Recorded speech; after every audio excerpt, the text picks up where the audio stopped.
Assalamualaikum warahmatullahi wabarakatuh. Apa kabar Ananda Soleh dan Solehah?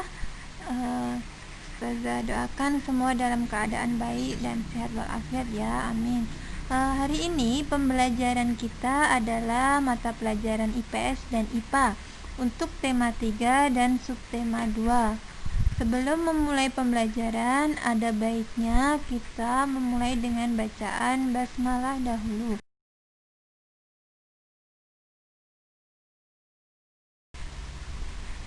Pemanfaatan hewan sebagai sumber daya alam.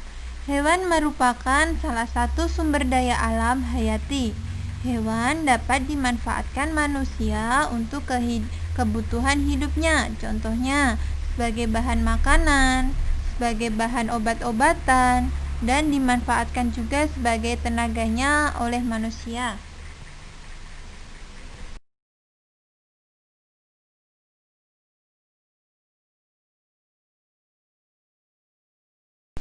Contoh pemanfaatan pada hewan antara lain sapi bisa diambil daging dan tenaga, kambing bisa diambil daging, kulit, ayam bisa diambil daging, telurnya. Manfaatnya adalah sebagai makanan. Untuk kelinci, manfaatnya yang bisa diambil adalah dagingnya. Selain untuk memenuhi kebutuhan manusia, hewan juga berperan dalam keseimbangan alam. Contohnya, rantai makanan yang ada di bawah ini. Padi dimakan oleh tikus, tikus dimakan ular, dan ular dimakan elang. Ular memakan tikus sehingga jumlah tikus di sawah tidak berlebihan. Oleh karena itu, tanaman padi tidak habis dimakan tikus dan petani bisa memanen padi. Ular di sawah berfungsi menjaga keseimbangan alam, yaitu keseimbangan jumlah tikus dan tanaman padi.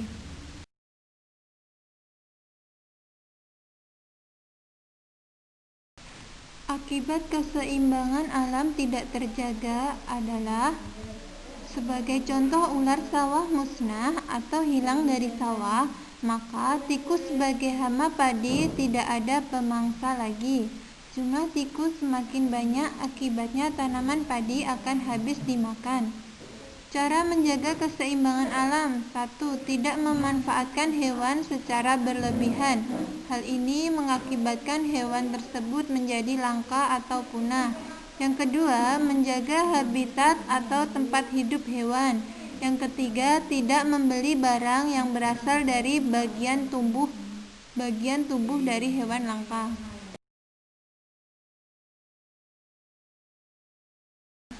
Hewan dan tempat hidupnya. Berikut ini contoh ciri-ciri dan tempat hidup hewan. Ada ayam, ada bebek, ada ikan, dan ada cecak. Dari masing-masingnya memiliki ciri-ciri sendiri. Ananda bisa memperhatikan gambarnya ya.